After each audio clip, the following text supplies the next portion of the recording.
They said his name slowly, paused, then repeated it again.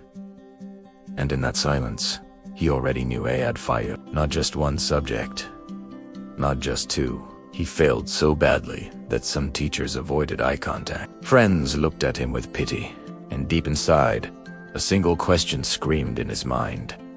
Am I stupid, or am I just not meant to succeed? But what happened after that failure is what changed everything. He was not a lazy student. In fact, he tried. He attended classes, copied the notes, sat for exams with hope in his chest. But when the results came, reality hit him hard. Red marks everywhere. Mean scores far below average. Ranked almost last. At home, disappointment filled the room. At school, whispers followed him, and inside his mind, a dangerous voice grew louder. Why keep trying if you always fail? That semester broke him. He stopped raising his hand in class, stopped asking questions, stopped believing in himself. He began sitting at the back, quiet, invisible, forgotten. One evening, while cleaning old books, he found his exam paper again. Instead of anger, he felt something worse. Shame. He stared at the paper for a long time and asked himself a question that changed his life. What if the problem isn't my intelligence, but my strategy? That night he made a decision, not a dramatic one, not a loud one. A quiet decision. He decided to stop studying to pass and start studying to understand. He didn't suddenly become brilliant overnight. No one noticed anything at first. But behind the scenes, everything changed. He started reading before lessons instead of after. Asking why, not just what, studying small topics every day instead of cramming, writing his own notes in simple language when he didn't understand something. He didn't quit. He stayed. He struggled. He tried again. While others laughed during free time, he revised. While others slept early, he practiced problems. While others complained, he improved. No applause, no recognition, just discipline and silence. But the doubt didn't disappear. There were days he wanted to quit again.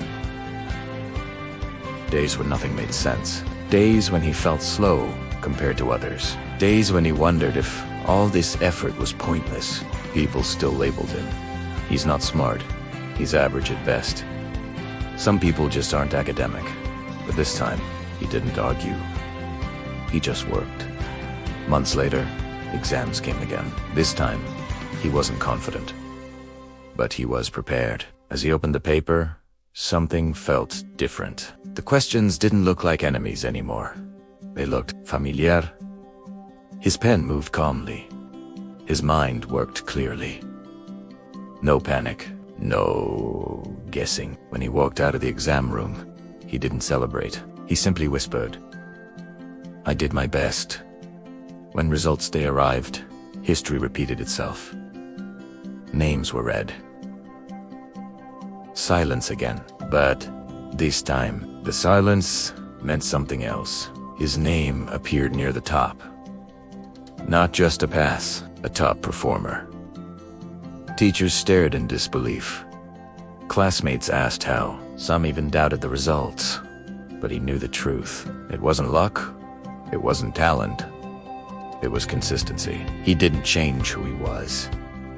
He changed how he worked. That student learned something school never taught him. Failure is not a verdict. It's feedback. Failing didn't mean he was stupid. It meant he needed a better system. He realized that hard work beats talent when talent doesn't work. Discipline outperforms motivation. Small daily effort compounds into massive success. And most importantly, you don't need to be the smartest. You need to be the most committed. Today, that once failed student stands as proof of something powerful. Your lowest grade does not define your future. Your worst performance does not predict your potential. And your past failure does not cancel your destiny. If you are struggling right now, if you feel behind, if you've been told you're not good enough, remember this: you are not failing. You are learning how to win. Stay consistent. Stay disciplined. And one day, your results will speak for you.